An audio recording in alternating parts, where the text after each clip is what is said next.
15 জুলাইয়ের মধ্যে রাজধানীর সায়েদাবাদের বাস টার্মিনালকে সুশৃঙ্খল করতে মালিক ও শ্রমিকদের আলটিমেটাম দিয়েছেন দক্ষিণ সিটির প্রশাসক আব্দুস সালাম।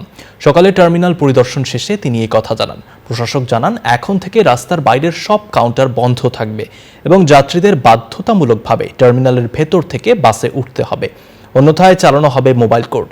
রাজধানীর অভ্যন্তরে যানজট কমাতে এবং সড়কে শৃঙ্খলা ফেরাতে আগামী 3 থেকে 4 মাসের মধ্যে আন্তঃজেলা বাস টার্মিনাল কাঁচপুরে স্থানান্তরের কথা জানান তিনি।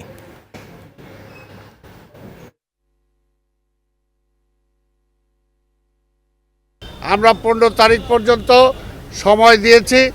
আমরা আশা করি এই 15 তারিখের মধ্যে ওনারা একটা সিস্টেমের মধ্যে ওনারা নিয়ে আসবেন।